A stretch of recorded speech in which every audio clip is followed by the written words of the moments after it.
Hi everyone, welcome to our second workshop that we're hosting with the South Westminster Bids here. We're talking about the power of networking today.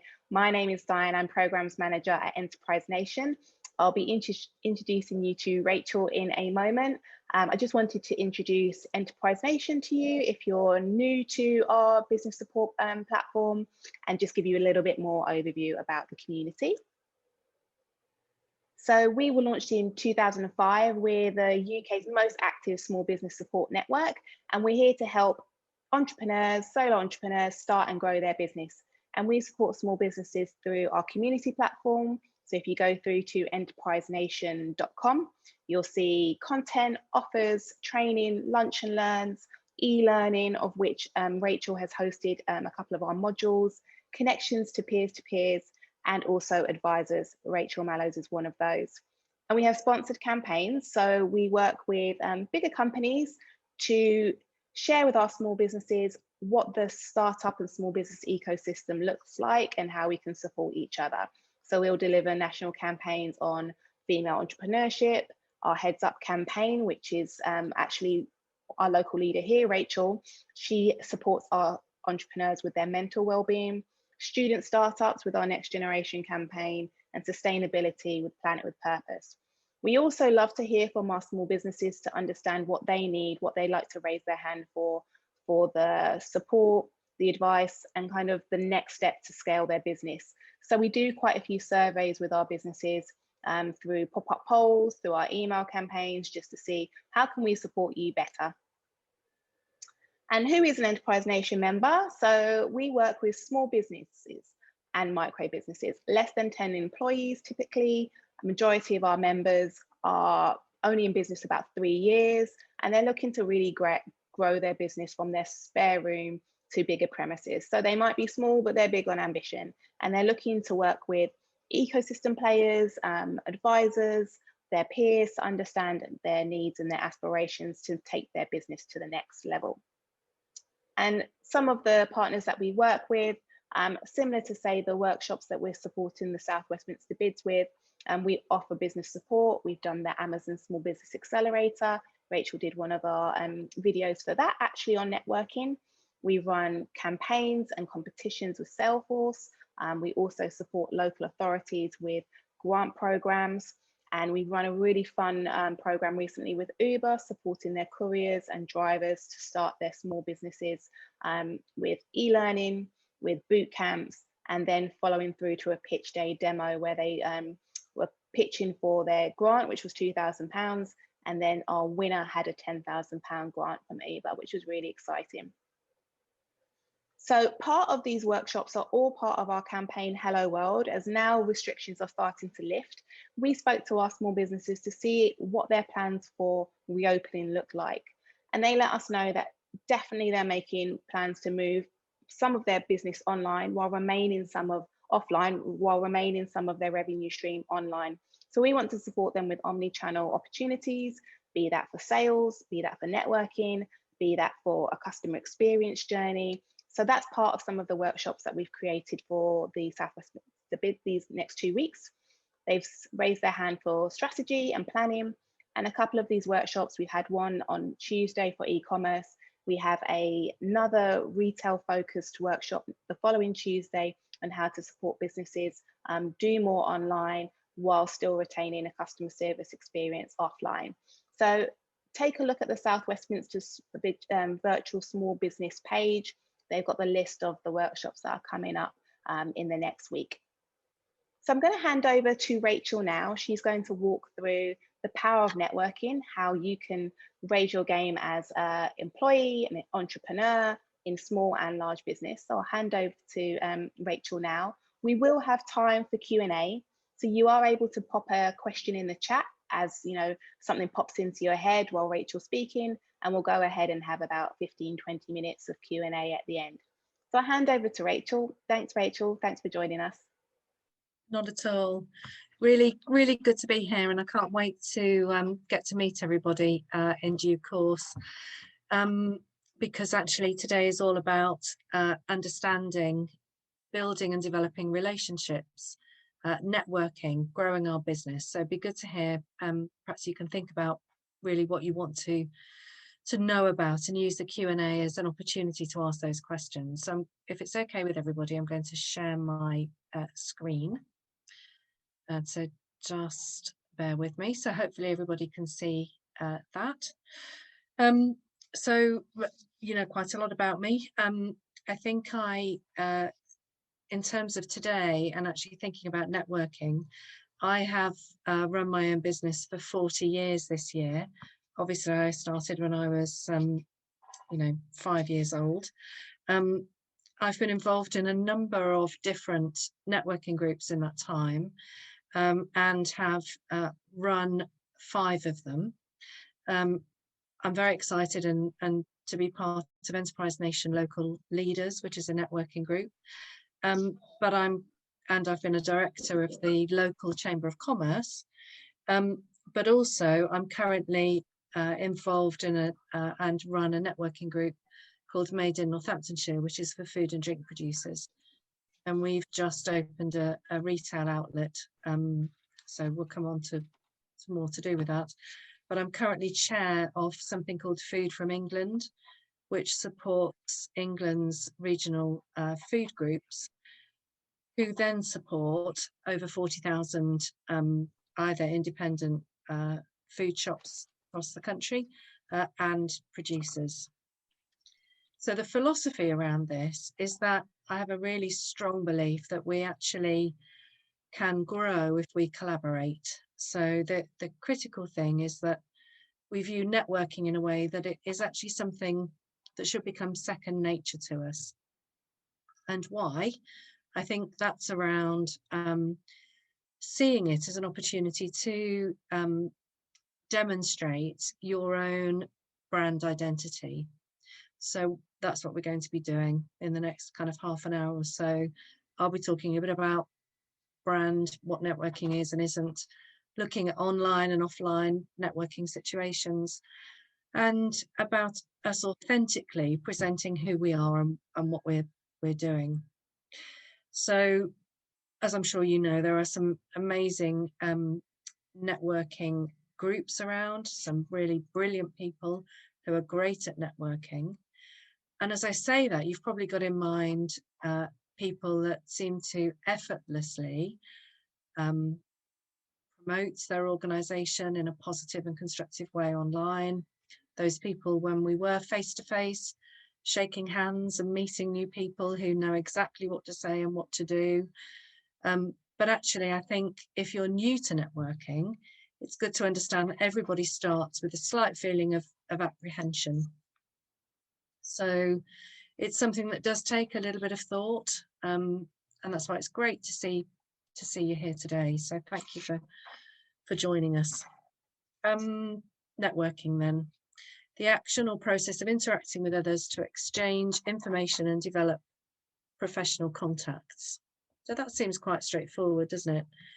I think sometimes we can forget that actually it is within our power to make our own networks. So I've said that I've led 5 networking groups, but I've been around for a long time. So in relation to that, I think another aspect of networking is for you to be thinking about who you want to be networking with.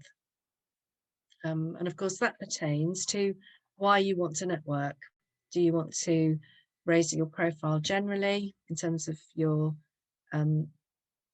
outlet and what you do? Do you want to attract new customers? Why are you looking to network? Because that will give you a big clue and a big opportunity to think about where you're going to look, how you're going to look for that. So it's determining who you want to be working with. And then brand. I'm sure all of you, we all know actually kind of what a brand is. But in the context of networking, this is something that's going to distinguish you from everybody else. And so therefore it's really important to be aware of what your brand stands for. So I can remember thinking, actually, well, you know, the brand is my logo. And then of course I realized when people feed back to you, that it's much more than that. It's much more than any of your marketing materials. It's how you operate, it's how you relate to people. And so therefore it's really important when we think about our interaction with other people that we remember that we are acting in a certain way. So I use the word acting there. From my point of view, I think the most successful way of networking is to do so authentically. So really thinking about what you represent. So if you represent something that actually believes in sustainability, the environment, recycling, upcycling, any kind of thing, then when you attend events, it's great to have things with you or wearing things that might demonstrate that. But also in your language and the way that you do business, the way that you kind of talk about things, it's really important to remember that people are thinking about the organisation that you're representing, and they're doing that through the lens of your own behaviour, what you say. There's something about us that when we're talking to people, we do tend to pick things up that just are slightly incongruent, don't we? And we'll talk more about that in due course. So if we think of really famous brands and we think about how they make us feel, that can give us a clue in terms of, particularly if we're a small organisation, what kinds of things might be important to us. So if you run your own business, I often find that it's a good idea to think about what drove you to do that, what your intention for your business was, what you believe in, what your core values are, as well as your mission and your vision.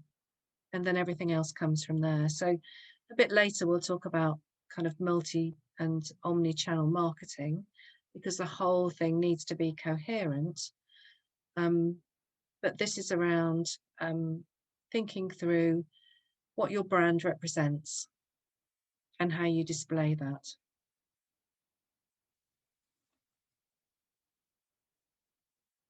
So here's a few networking essentials. As I've said, what do you want to achieve? Determining that, first of all, will then help you to say where you want to network. And actually you have a choice in this.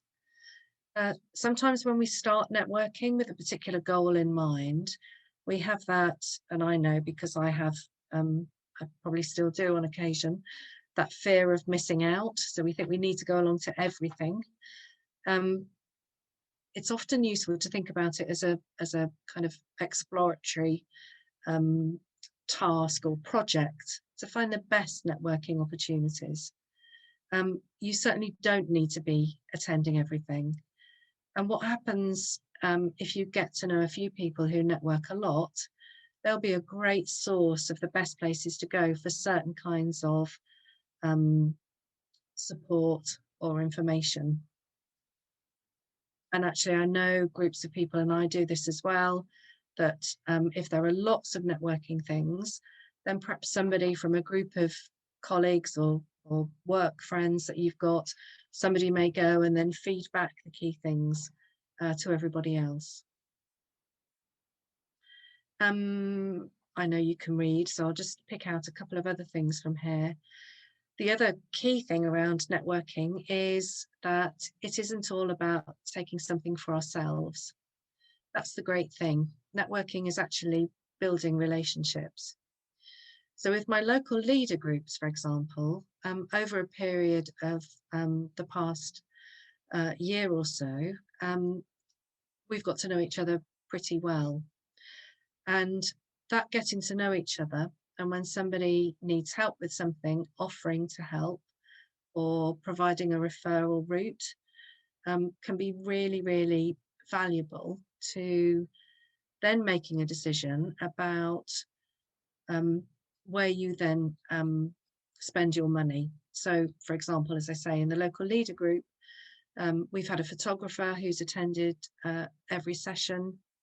And at the point where I needed some photography for one of the food businesses, I didn't hesitate to contact her because I know that she does a good job. I've heard about her clients. So it brings that link together. And there's something really important. The peer-to-peer networks that government have put in place are based on us as entrepreneurs referring people, making connections and listening to each other, which can sometimes be much easier for us to do than if we were hearing somebody who was outside of our own personal network. We may not want to go to an advisor of any kind for any help, but actually somebody that we've met and we know knows about something may give us a few clues about where to go. So if we enter the networking situation, thinking about how we can help other people, we tend to get more back as a direct result of it. The other thing I'd pick out on this slide is not to make quick assumptions. So I'm sure, like me, you've all been to events, particularly networking events, and we're wearing a badge, and somebody comes along, looks at you, looks at the badge, makes a decision that actually they don't particularly want to, you can't give them anything valuable, and they move on. It's not a good idea to go down that route. I know how that makes me feel. And therefore, I think to go with an inquisitive mind, being really interested in what other people have got to say, what other people might kind of want to offer in that conversation, can make it an enjoyable experience, not an experience that you're going to dread. So this is about managing expectations as well. And I've split this, although there are huge similarities between online and offline. But recapping on what we've covered so far, it's important to identify the right network. So why you want to network and where those contacts will be. So you may need to be quite inquisitive to find them. So online, for example, looking at Eventbrite, that's produced some quite fascinating places. So just go along and just, not necessarily have a big sales pitch, but it introduces you to potential customers. Enterprise Nation, and you've heard from Diane, the range of things that are on offer. Obviously the local bid, but also Chambers of Commerce, the local enterprise partnership, and keeping a beady eye on social channels and just seeing what's happening there, and attending some of the events like the LinkedIn events. Face-to-face, many of those that I've just mentioned, also when we can, we'll be reverting to some face-to-face engagement. But additionally, it's looking at trade shows, other conferences, or training and mentoring opportunities. So this will help you to find the right network or a new network, or actually something that you particularly are interested in doing. And then we come to the next one. So if I talk to people about networking, and I think that often people will say to me that I know a lot of people and I do a lot of networking, and I actually don't think of myself as working in that arena at all. But they will make comments like, I just can't stand going to a networking event because I don't have the confidence, I don't know what to say. So being prepared is the second really important point.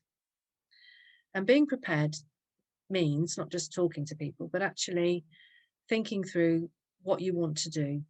So I think on a face-to-face basis, it may be that you say, well, I want to meet 3 new people today. I want to kind of go along and introduce myself to 3 new people and be interested in them. And then to back that up, obviously at the event, you need to be talking and chatting, but you might want to think about, if you are slightly anxious, something you might want to talk to people about. We've got this great offer in the shop at the moment. You know, add your name to our email database and 5% off, or a free cup of coffee, or whatever it might be. So that's something that you can talk about. It might be that you need to find a particular service. So actually having that in mind, can I ask you a piece of advice? Or do you mind, do you know people locally? Could I ask, do you know about this or that? So preparing yourself beforehand. And then similarly online. So I don't know how many times you may attend online events, because it seems like a good idea. And then something else crops up, so you're there but you're not really present. You've turned off the camera as well. You're perhaps checking your emails. There may be really interesting people in the room. There may be potential customers in the room.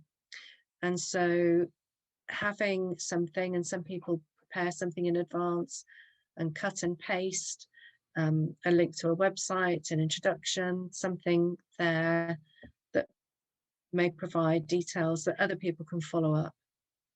And that's really quite powerful, because actually those people who do that do tend to get something from it. And I know personally, I've saved the chat if I could, or written things down, or got connections, or been given links to really useful websites from doing that. And of course, I'm noticing who's putting that information out there. And the other thing online is to ask questions. So, for example, it might be the case, well, it will be the case when we come to the Q&A, just for the chance of us, you know, when you ask a question, just saying where you're from. And, you know, that gives a good indication then for others in the room to see what you do. The potential is there. And those things are, for both online and offline, are really active. So it's about really being present. How can you add value? Well, this is around going in with the frame of mind that you're wanting to build a professional relationship, that actually this is about, perhaps you can help someone. Perhaps you want to be inquisitive and find out things rather than what you get from it. So that's the other complaint that people have. I went to networking events, but actually I didn't get anything out of it. So my gentle advice might be, perhaps think about what you can give. So to change slightly, but just thinking about kind of how this all fits together, face to face and online. I'm sure many of you will have heard and operate in a multi-channel or omni-channel way. I think that getting this personalized approach for our customers is really important.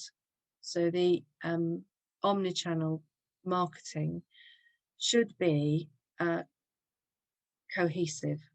It should represent you and your brand in a really connected way. And there's a few examples on here about some of the things that you can do. And obviously there's cost attached to some of them, but I've included a little article there that Shopify have. I've just adapted the 3 bullet points in relation to that. And of course, what comes before that, that is part of the first question, is, you know, why are you networking? So this is, do you know who your customers are? So in order to have this part of your marketing approach working really well, you need to have a good understanding of actually who your customers are. If we know who they are, we may have a good indication in terms of where they will go, what they will access, and what they will do. So can customers interact online when they're in the shop? That at least is a starting point, and seeing how those things all connect. And that could be additional things such as sizing charts and returns policies and all those kinds of things. Managing that and thinking about how you're building that together will make a huge difference. So why is it relevant to us when we're talking about networking and brand?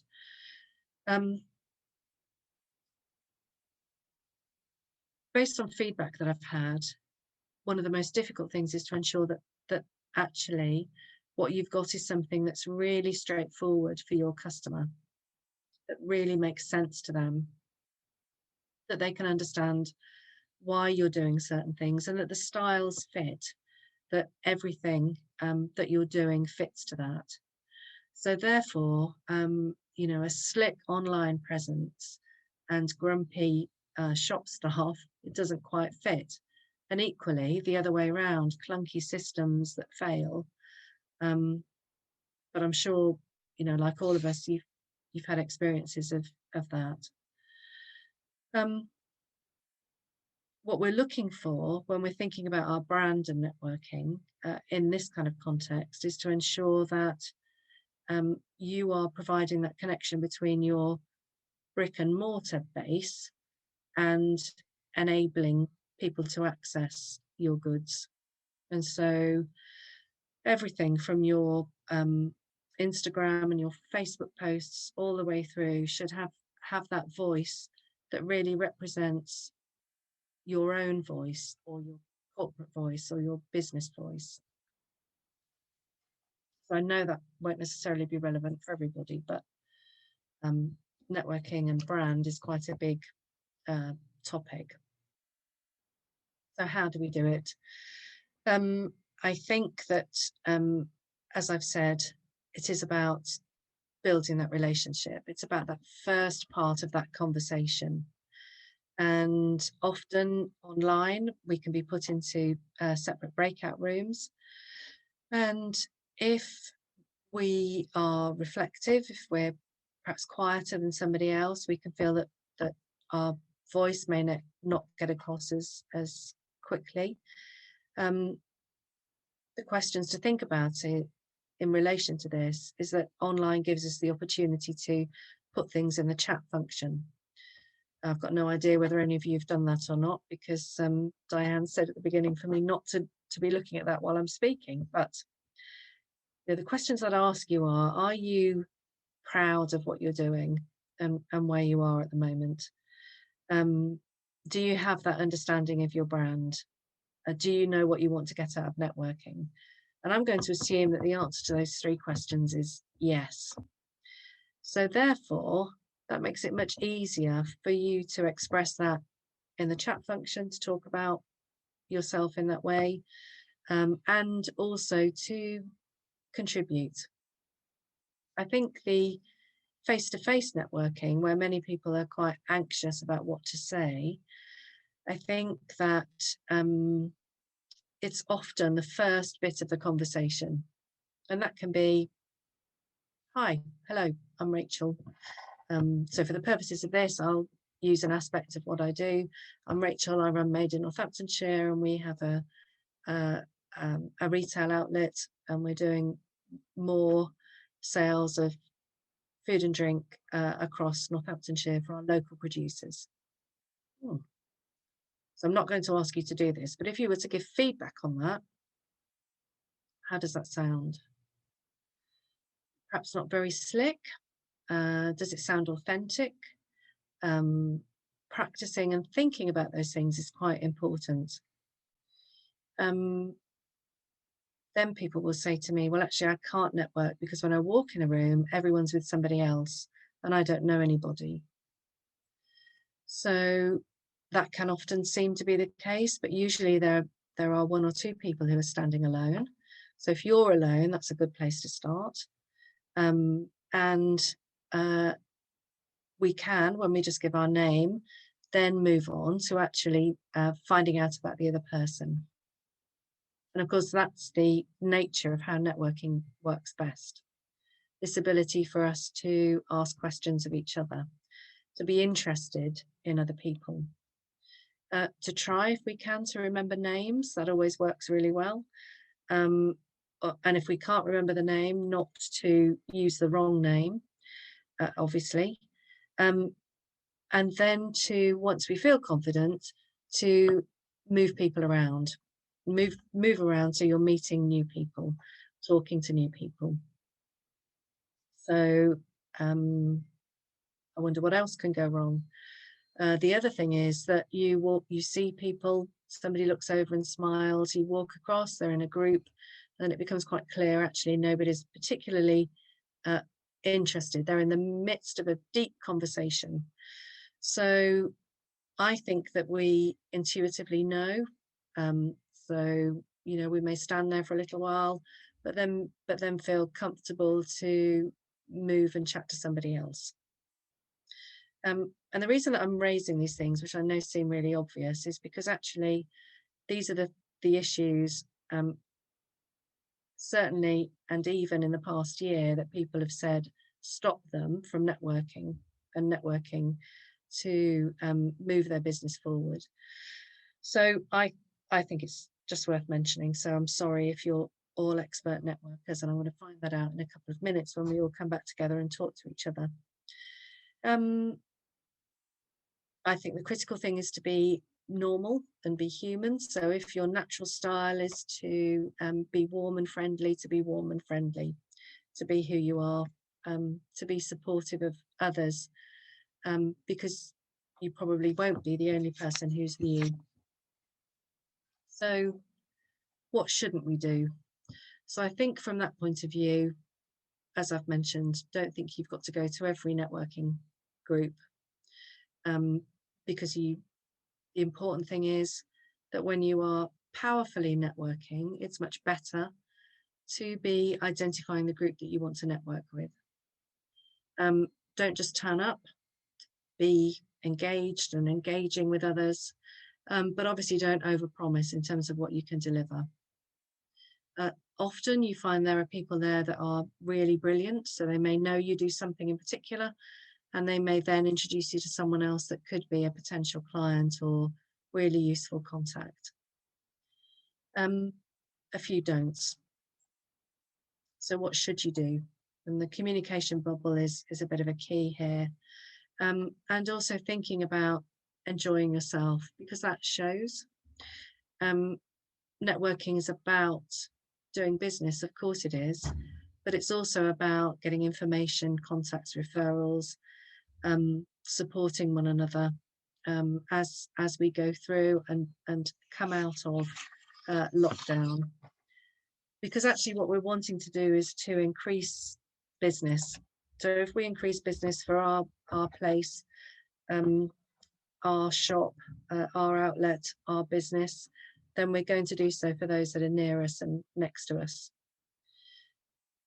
So finally, before I move to actually be answering some questions and talking to you, I think a few things to sum up. What is it to be a powerful networker?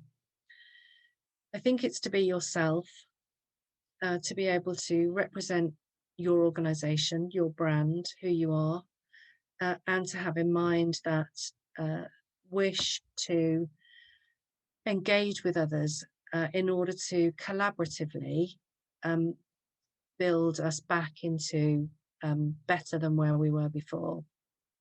Rachel, thank you so much. It's always really interesting to hear more about networking, and I love how you're bringing in that omni-channel opportunity. I think that's something we'll be doing quite a lot. So I second Harry's clapping there. Thank you so much for your time. Thank you. Looking forward to seeing you in the future as well for maybe things in person if we can do. Yeah, yippee. Thanks so much, everyone. Have a lovely afternoon, and I look forward to seeing you all again at some workshops and through the Enterprise Nation community again.